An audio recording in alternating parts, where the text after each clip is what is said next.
তোমার নাম কি? অতনু মণ্ডল। অতনু মণ্ডল, কী করো তুমি? বি ফার্মাসি নিয়ে পড়াশোনা করি। কোন ইয়ার? Third year. আচ্ছা, থার্ড ইয়ারে পড়ে অতনু বি ফার্মাসিতে পড়াশোনা করে। অনেকে মনে করে যে ক্রিকেট শিখতে গেলে হয়তো অনেক কিছু মানে অ্যাচিভ করে আসতে হয়, কিন্তু এটা ভুল ধারণা।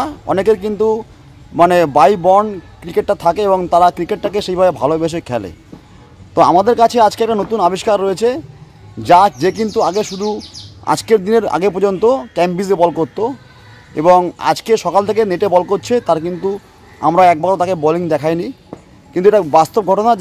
তার কিন্তু লাইন এবং লেন্থ খুব ভালো এবং একটা মানে বলা যেতে পারে একটা ইন্টারন্যাশনাল লেভেলের মানে কোচিংয়ে যেভাবে প্র্যাকটিস করানো হয়, সেই মনে হচ্ছে তাকে দেখে যেন সেই লেভেলের প্র্যাকটিস করে কিন্তু সে এখানে আমাদের ক্যাম্পে এসছে বল করার জন্য। তার অতনু, তুমি একটা বল নাও এবং 1 মিনিট একটু বলটা দাও। এই বলটা দিয়ে তুমি একটু বলো যে বলের ফাস্ট বলিং গ্রিপটা কোথায়। হ্যাঁ, আপনারা দেখুন ফাস্ট বলের গ্রিপটা অতনু যে ধরেছে সেটা কিন্তু খুব একটা খারাপভাবে ধরেনি। আমি চাইবো অতনু তুমি একটা বল করো, দৌড়টা কিন্তু পুরো সোজা এবং লুক অ্যাট দ্য অ্যাকশন, এবং বলটাও কিন্তু খুব প্রপার অ্যাকশনে বল করলো। অতনু, তুমি এই যে বল করছো, তোমার এই ছোটোবেলা থেকে মানে এই ক্যাম্পে আসার আগে আজকে তোমার ক্যাম্পে প্রথম দিন, তুমি এত ভালো বল করছো, তোমার সিক্রেট কি? মানে কী করে এই বলটা জানলে করতে?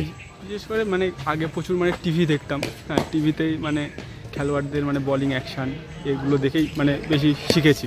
আচ্ছা, মেনলি মানে সব যখনই সময় পেতাম তখনই টিভি দেখতাম। আর খেলাধুলো আগে অতটা পড়াশোনা করতাম না, খুব জোর মানে সকালে 2 ঘন্টা, মানে রাত্রেবেলাও এমনকি মানে ঘরের মধ্যে খেলাধুলো করেছি করেছি।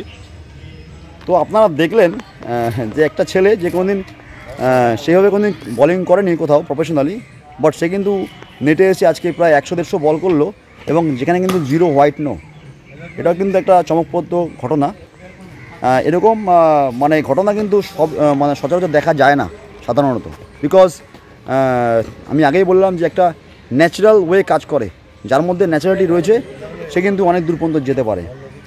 বেঙ্গল ক্রিকেট এরকমই কিছু ন্যাচারাল ট্যালেন্টের কথা মাথায় রেখে আমরা সবসময় চলি, যাতে করে আগামী দিনে এরকম কিছু ন্যাচারাল ট্যালেন্ট আমরা উপহার দিতে পারি আমাদের দেশকে।